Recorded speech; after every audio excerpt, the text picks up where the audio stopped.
Hello, and welcome to our first seminar as part of the Irish Modernisms exhibition at the Centre for Contemporary Art, Derry Londonderry.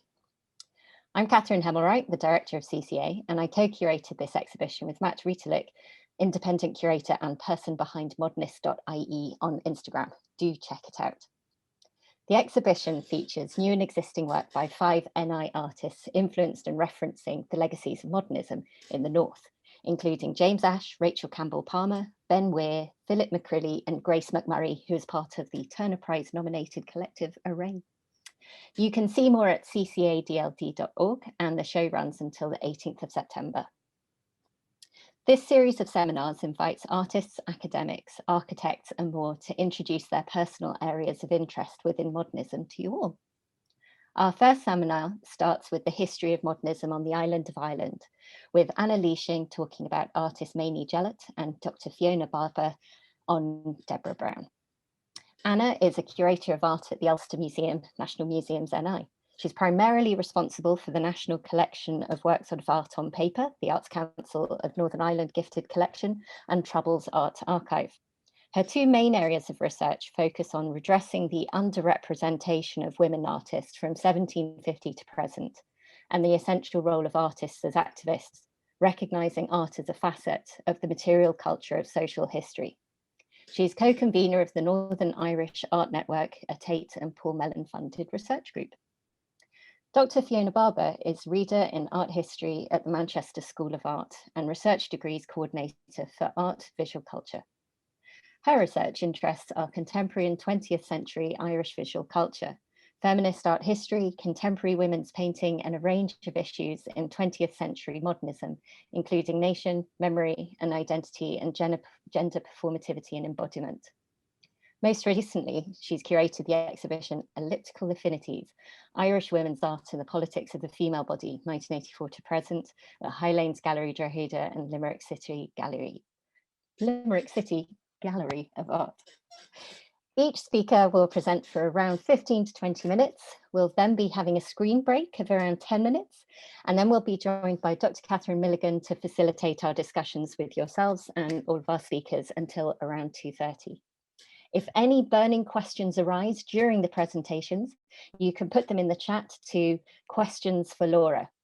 And you can download a guide to today's seminar at our website. I'll put the link in the chat in a second. Finally, thank you to our supporters, Arts Council for Northern Ireland, Derry City and Strabane District Council, and these seminars are made possible thanks to the British Art Network, the Paul Mellon Centre, Yale, Arts Council England, and Tate. And special thanks to Jessica Dukes, Martin Myrone, and Danielle Goulet. And a big thank you to all of you for joining us. And now over to our first speaker, Anna. Hi, Catherine, and thank you so much for that introduction. And thank you to everyone at CCA and everyone involved in the exhibition for inviting me along to speak today. I'm just going to now share my screen and start my presentation.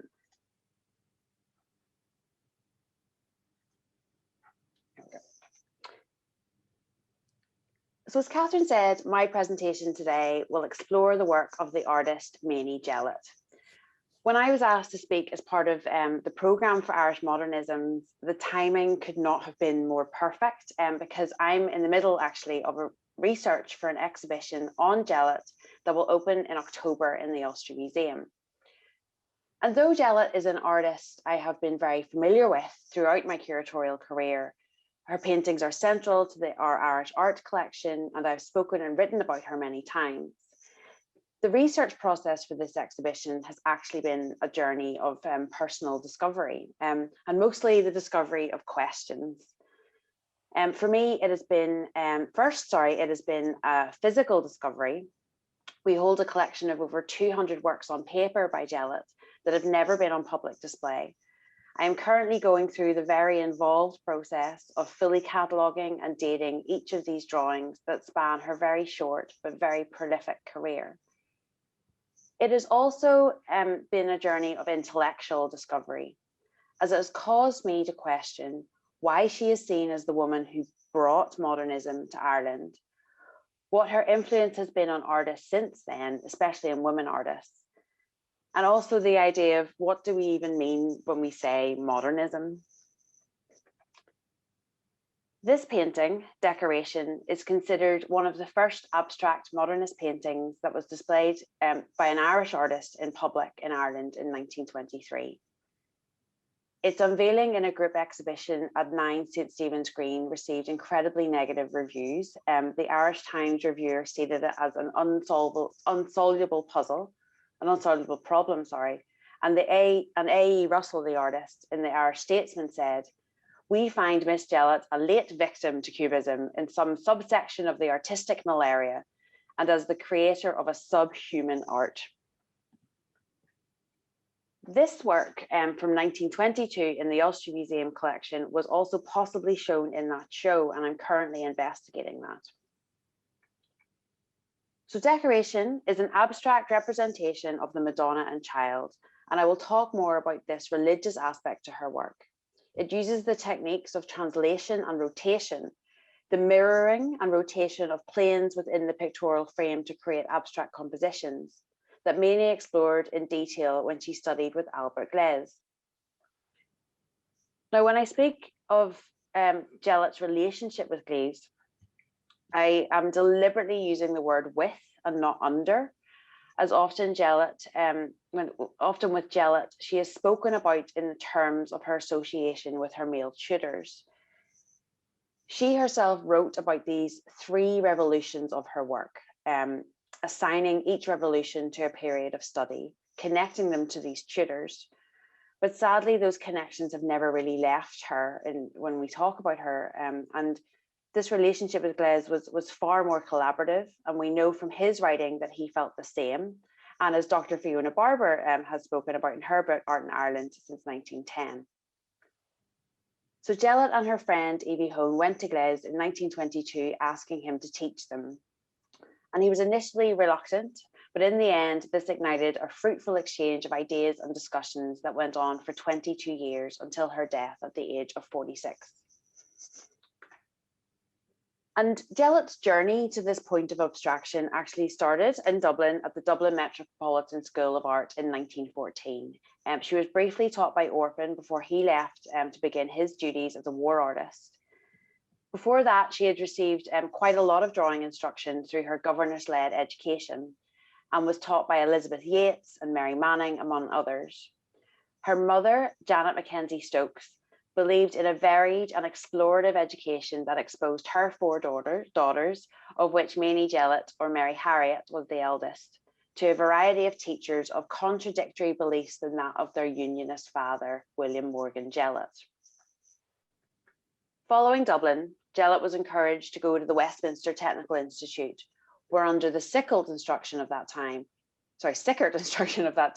she developed her skills as a figurative artist. This is where she met Hone, and that's where their lasting relationship was cemented. And then together they went to France. And it's important, it is important now to consider the circumstances and restrictions of a young Irish woman going to Paris at a time when the avant-garde and bohemian identity of the place was probably at its most enticing. As a young, extremely privileged woman, this was not a world that Jellett could explore in the way of a man. Hone and Jellett were each other's chaperones, and in between their artistic instruction, they both returned to their families in Ireland.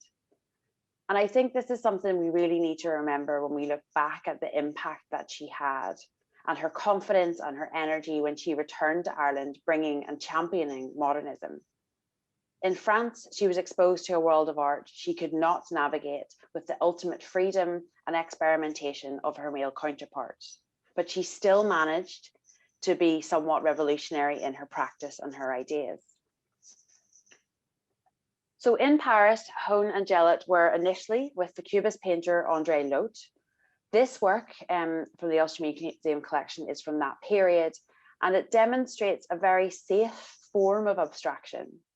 And interestingly enough, this painting was actually discovered by one of her sisters after her death in a trunk in Mainie's bedroom, and it was rolled up with other canvases. And it is believed that she put all the work she made before her time with Gleizes away when she discovered her own style and became confident in her own style. So these were her revolutions, linked with these three men. But this is where I'm going to stop talking about her work with this connection to a tutor. 1923 is when this concept of Jellett bringing modernism to Ireland begins. And this is where I find myself getting in this constant loop when trying to decide, what do we mean by modernism? What is modernism? And as there are works in Ireland previous to this that were made by Irish artists that could technically be considered modernist. But in the sense of bringing abstract or perceived abstract work to Ireland, I think we could confidently say that she did this. And in the past, when I spoke about Jellett, I would always describe her as looking outward when her male counterparts were looking in as they were forming an artistic aesthetic in line with the hopes of a new Ireland. But actually, from this project and from thinking about this in more detail and from really studying her drawings, I'm starting to feel like she was looking in and she was looking inwards towards Ireland. She applied an outward-looking technique to communicate the image of Irish identity. And this was how she brought modernism to Ireland, by taking these modernist European elements and combining them with an acceptable Irish aesthetic in order for the Irish audience to eventually welcome them, which we did. And as Dr. Rianne Coulter explained, she translated modernism for the Irish artistic audience. And this translation was how she brought modernism to Ireland. And I think this is visible, this idea of looking in is visible in two elements of her work. First, the Christian iconography. She used this incredibly methodical approach of translation and rotation, as I said, to abstract religious imagery. And she believed that spirituality was best communicated through abstract imagery, and she saw her technique and her faith as being very intertwined. She was also heavily influenced by Byzantine imagery and the early Renaissance. And that's even seen here in her composition based on Fra Angelico's coronation of the Virgin. And as Fionna has observed, there is a clear influence from this work, also even in decoration with this kind of formation of the frame. Also, I believe from looking more closely at the Ulster Museum collection that this painting on the left is a translation of religious imagery. And as you can see on the right, this imagery and this kind of subject matter becomes less abstract and more figurative later in her career. The second element of Jellett looking in is the depiction of the West that directly links with the output of the Romantic Realist painters of the time, such as Sean Keating or Charles Lamb, and the representation and romanticism of the West of Ireland in forming a new visual culture. So both of these subject matters, though presented in a modernist style, do not encapsulate the subjects traditionally associated with modernism and modernity. They link more with traditional notions of artistic narrative, religion, and landscape. So from the early 1920s on, as I said, Jellett brought modernism to Ireland through her own work. She exhibited widely in Ireland and also in France and in England as an individual and in group shows, such as with the White Stag group when they moved to Dublin in 1940. But she also brought modernism through her actions. She wrote and published extensively. She taught, she broadcast on Radio Éireann about abstract art. She designed carpets. She worked on set design for the Gate Theatre. But probably her action with the biggest legacy for this idea of promoting modernism and abstract art was her position as the chair of the Irish exhibition of living art in 1943, sadly just before her death in 1944. The group was formed in defiance of the traditionalist structure of the Royal Hibernian Academy and the National College of Art. And the IELA accepted any genre of painting and training and included members such as Evie Hone, seen here, and Nora McGuinness, shown here by a later work, and Louis Le Brochy, who actually, he had 2 paintings rejected by the RHA in the previous years. So Jellett's work itself captured this modernist aesthetic, but her actions also captured the modernist ideal, the defiance of tradition, voicing a need for change, and a criticism of the past. And this might have been even more in line with her counterparts in Irish literary modernism, which is a whole other conversation for another day. And as I said, I've been thinking about what we mean by modernism through my engagement with the CCA exhibition in this event. And I do struggle with binary notions of art history. I think in this day and age of exploratory discussions, we know we cannot look at art history, or any history for that matter, in a linear narrative. So it has got me thinking a lot about what modernism is in an actionary or time-based sense. So last year, I curated a show and spent a lot of time thinking about modernism and its role in communicating modernity in the context of Paris in the 1870s, and how Impressionism itself was the representation of this new modern world on the canvas. A new world following a time of extreme political and social upheaval.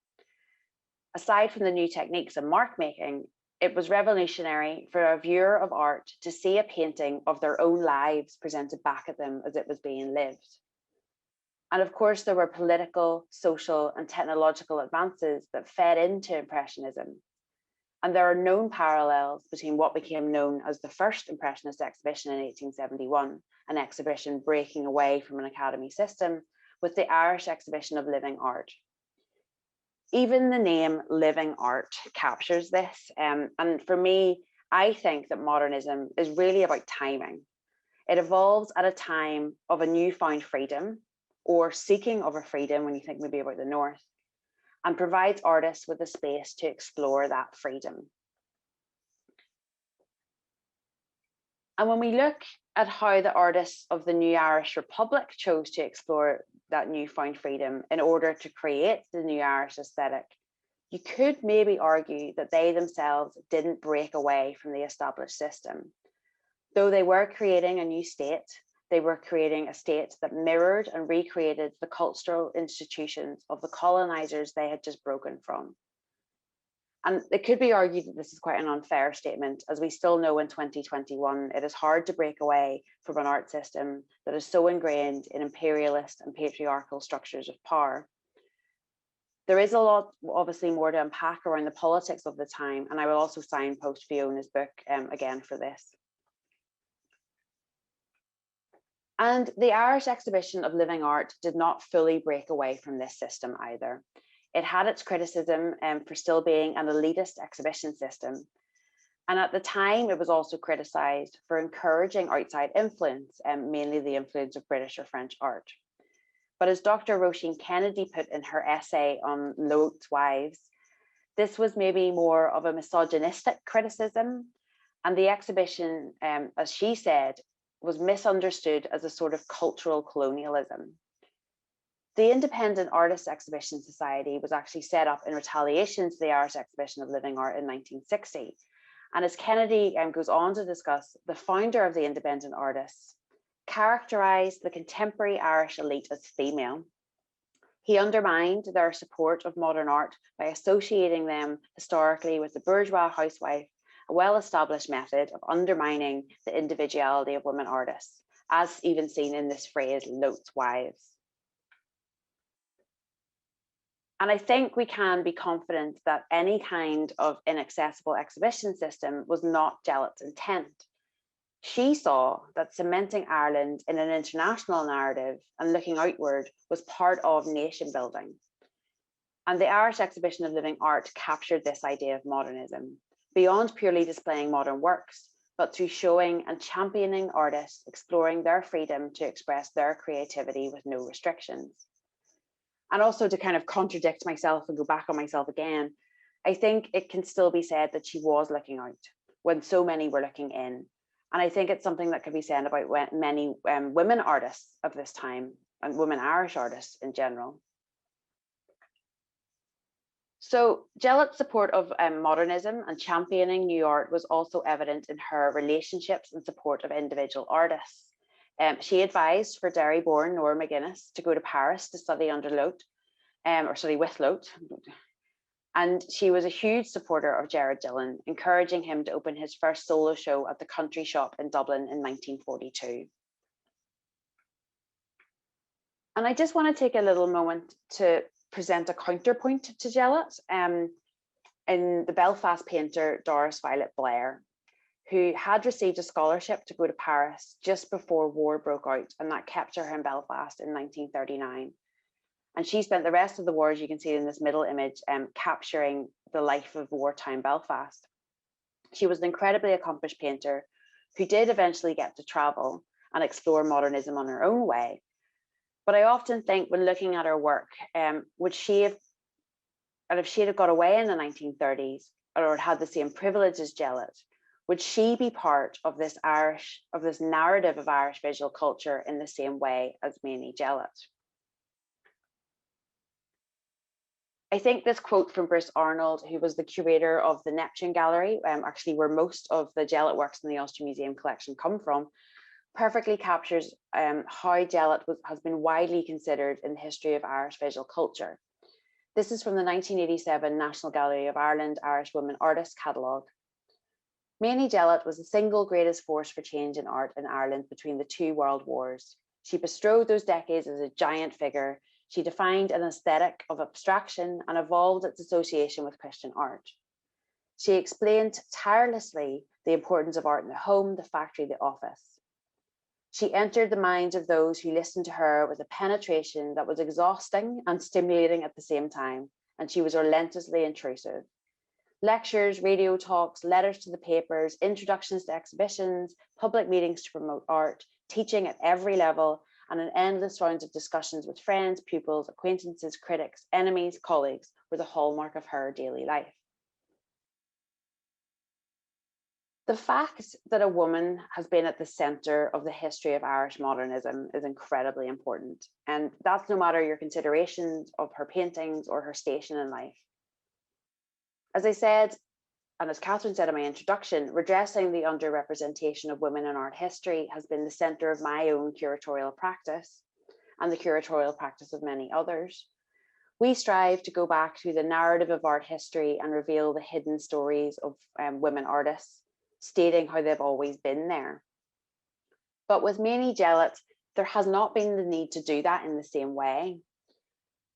In the Radical Art Exhibition of 1926, opened by W.B. Yeats, the section that was referred to as the Modernists was made up of women artists, and Jellett, of course, was one. Jellett has been a central and known figure in Irish art, even through people's criticism of her. She has been spoken about, her existence has been acknowledged and marked since her time. And that in itself, sadly, is remarkable and something that we really should celebrate. I think she then paved the way for other women to take up space within Irish visual culture.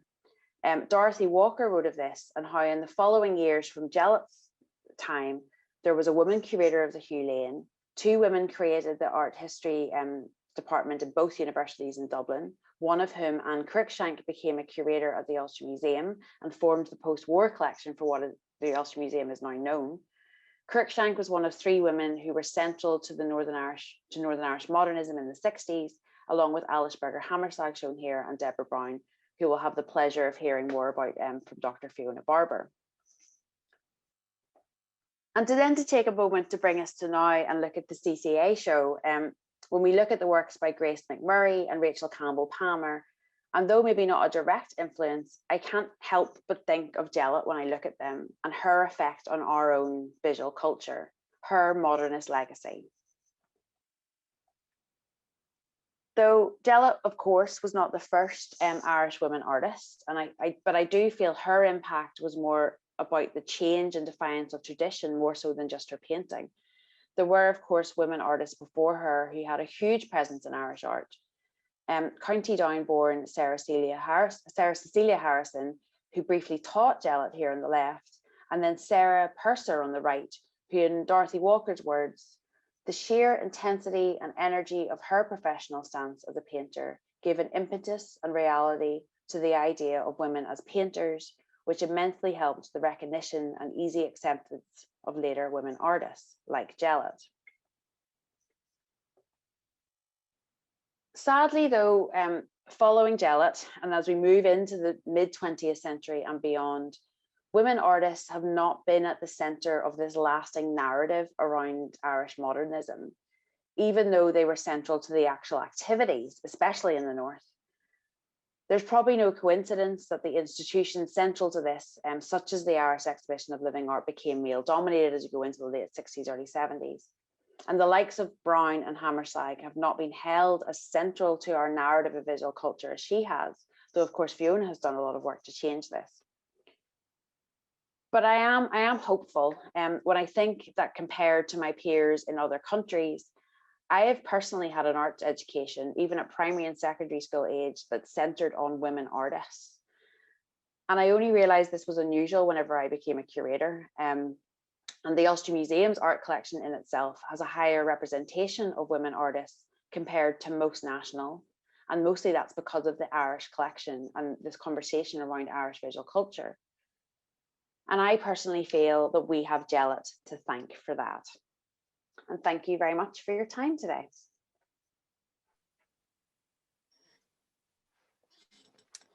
Thank you so much, Anna. That was absolutely fascinating.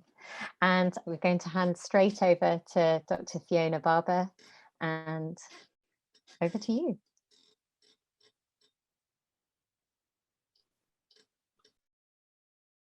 Okay. Thanks very much, Anna. That was wonderful. I think a really great start, and I think it also offers up really interesting comparisons, I think, with the work of Deborah Brown. I think my presentation is going to be slightly different from Anna's. There's, for a start, there are a lot fewer images, and I'm basically going to keep circling around one particular work that I've by Deborah Brown, which I've been fascinated by for quite some time. So my focus here is going to be on a particular work by the Northern Irish artist Deborah Brown, which is a fiberglass relief made in 1967 entitled Glass Fibre Form on Black, which is one of a range of works that she made in this material over approximately 10 years between the mid-1960s and the mid-1970s. And was also part of a more general investigation of abstraction in her work, I think at this time, particularly during the 1960s, across a range of different media.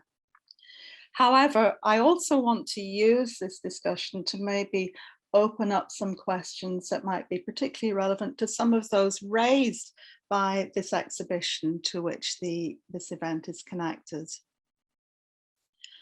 So I want to start by focusing on this particular work, and actually by describing it as a means of getting to know it a bit better. I first encountered this work, although I'd seen it in catalogues, and was quite intrigued by it as a piece of kind of modernist art from a Northern Irish artist. But I actually first, and the only time I've actually ever seen it in actuality, was at an exhibition in 2011 at the Gordon Gallery in Derry, now sadly gone, which was a retrospective of Deborah Brown. And it was, I think, an encounter with a kind of unique moment in Northern Irish modernism, which I think also has this particular kind of resonance in terms of the present exhibition, installed in a gallery in Derry, that also seeks to interrogate Irish modernisms and their legacies. Now, one of the most surprising features of this work, and something that I think the reproduction in slides and in catalogues actually really kind of distorts, is its actual size. This piece is about 5 foot tall at its highest. It's much larger than I really had ever expected. And this size, I think, makes its regulated patterning across the fiberglass surface almost like a giant egg box, even more apparent. This three-dimensional patterning was the result of pouring the fiberglass onto a factory-made pre-constructed wire armature. However, suggestions of industrial processes and mechanization are significantly undercut by other aspects of the relief surface, including the presence of drip marks, whose direction and flow indicate that the work was turned at some point before mounting on its support. And unfortunately, this is the kind of detail that doesn't really translate terribly well into a slide, but I'm not sure if you can see my cursor, but round about there on the middle right, you can see there's an example of a drip mark that looks as if it's going upwards at this point. So, and also the addition of soft blue brush strokes, particularly in the indentation at the top left. Now, her later fiberglass works from the 1970s became much more three-dimensional. However, both the use of the canvas support and the brush stroke also recall Brown's earlier practice as a painter, where her shift away from more figurative work was encouraged not just by a discovery of Jackson Pollock around about 1958, but her friendship with the Austrian abstract artist Alice Berger Hammerschlag, who Anna has just been talking about as well, who had arrived in Northern Ireland as a post-war refugee. This is one of a group of friendships with creative women that can be seen as helping to shape the development of Brown's own practice. The spatial relationship between relief and support that developed from the flat painted surface, moreover, also evokes Brown's work as a set designer during the late 1950s at the Lyric Theatre in Belfast, whose co-founder and first director, Mary O'Malley, was also a close friend.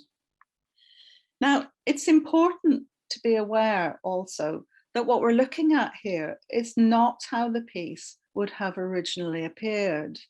Fiberglass is a notoriously unstable material that decays over its lifespan. This was observed by the art historian and curator Anne Cruikshank, who again was a close friend of Deborah Brown, in addition to having been appointed Keeper of Art at the Ulster Museum in 1957. And I really like the way our talks are kind of overlapping and kind of circling around each other in some ways. And over the next few years, responsible for revolutionizing its collections through purchases of radical contemporary art, including works by Francis Bacon and Helen Frankenthaler. Cruikshank evocatively described the subtlety and vague translucence of Brown's early fiberglass reliefs in a catalogue essay for the Artists' Retrospective in 1982. Although even by then, these effects had, in Cruikshank's words, weathered into an alabaster-like constituency with the quality of stone. And really one of the things that Anne Cruikshank talks about, I think within her account of Deborah Brown's work, is the light and the effects of light on these fiberglass sculptures when they were first made, as being something that was quite remarkable. Now, going back to my experience of looking at it, something of that original experience, I think, of viewing Brown's fiberglass works from the 1960s was, however, present in the Gordon Gallery that day in late 2011. The wall-mounted glass fiber form on blacks positioning adjacent to the gallery's skylight meant that the shifting cloud patterns of a storm that happened to be raging outside were projected across the relief surface, so that it no longer became inert, but evocative of a strange life form from another world. Now, reflecting on this experience, I'm reminded also of Jane Bennett's arguments that materiality itself has an agency, positing that the stuff that things are made of itself plays a dynamic, and in Bennett's term, vibrant role in the production of meaning itself, so that the materials of art, and in this case fiberglass, are actively involved in the construction of the work's meanings. And I think this is a feature of how we might read Brown's fiberglass relief that I want to return to presently. So where might we situate this piece and others like it in relation to wider trends in art practice, both within Ireland and beyond? So it's hard maybe to see how this was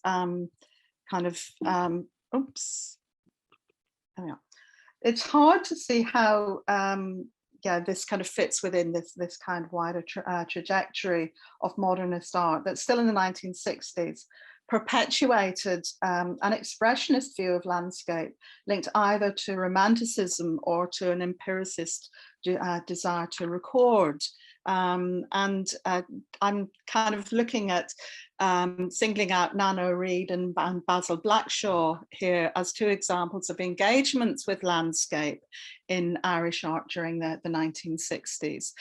Although, of course, the places that they depict, I think the meanings of these were beginning to change radically, I think, during the 1960s itself, due to processes of modernization. However, there were other tendencies at work in Irish art at this point. And this kind of, again, echoes what Anna has been saying about this thing of looking out and looking in as well. These are tendencies that are about opening up to modernity and international trends in art, although these could take very, very different forms. And Madden, for example, was an example of one artist who, although still expressionist, really, like Deborah Brown, but with very different outcomes, really started looking at abstract expressionism, for example, in the late 1950s, and incorporating it into her large paintings. And then I suppose almost the kind of the polar opposite, not to be too binary about it, the polar opposite of this is somebody like Brian O'Doherty in his kind of Duchampian strategies that engage with a very different kind of tendency of a sort of an ironic modernism. In this case, literally represented by the figure of Duchamp in this piece that features a recording of Marcel Duchamp's actual heartbeat. Now, additionally, Deborah Brown's work, I think, in her use of fiberglass, also aligns her practice with other artists who are using new industrial materials that had become more readily available in the 1960s. Just two examples here. Philip King, a piece called Tra-la-la, which is in the Tate's collection in London from 1963. And Eva Hess, a piece called Contingent from 1969. Now, it's interesting, it's significant that if you look online at the kind of the gallery notes from the Museum of Modern Art in New York, or its equivalent in San Francisco, where they're describing their works by Eva Hess, they actually claim her as the first artist to use fiberglass. Well, that's actually not the case, and it's. I mean, I tend to read this as on some levels a kind of a latter-day version of a sort of an American artistic cultural triumphalism in some ways. But certainly Philip King was using it in 1963, although in very different ways from either Hess or even Brown, in that the kind of the sleek painted finish of King's work using fiberglass bears all the hallmarks of his training with the arch British modernist and sculptor Anthony Caro. But in terms of a more kind of radical exploration of what the medium can do, actively celebrating its mutability, tactility, and biomorphic qualities, which are all features of Hess's use of fiberglass, Deborah Brown was already doing this in 1966. And significantly, in comparison with Hess, my own gallery notes from seeing glass fibre form on black particularly note its membrane-like qualities, whose similarities to skin are reinforced by what look like little fiberglass hairs protruding from the surface. It's a kind of a feature of the material itself. So, what might it mean to make works that were this modern in Northern Ireland in the 1960s? Now, modernity itself, the experience of modernity is always contradictory. Although the end of the decade was marked by the political and social inequalities between Catholics and Protestants endemic in the Northern Ireland state, erupting into violence, prior to this, Northern Ireland in the 1960s was also going a period of economic expansion and industrial growth, with a shift away from traditional agriculture and linen industries towards industries involving more synthetic materials, such as fiberglass and a range of plastics that were becoming much more a part of everyday life, as well as featuring within industry itself. This is also accompanied by a strong current of utopianism. In 1965, 2 years before glass fibre form on black was made, construction began on the new city of Craigavon, intended as a radical new linear city, which would be linked to Belfast by the M1 motorway, also built in the 1960s. And I'm delighted to see that Craigavon has featured within the current exhibition as well. It was meant to link together both Lurgan and Portadown in County Armagh. I have a personal interest in this as well, as somebody who was born in Lurgan and brought up in Portadown at the time when Craigavon was actually being constructed. Now, Brown's shard of fiberglass, I think, arguably shares some of this progressive drive to modernize and its similar kind of utopianism. Yet the radical strangeness of its formal possibilities means that as an artwork, it operates in a very different domain, one that cannot be reduced to a reflection of the economic and social, but opens up an awareness of a semi-autonomous realm of artistic experience. This becomes particularly apparent when the modernity of the 1960s becomes viewed retrospectively.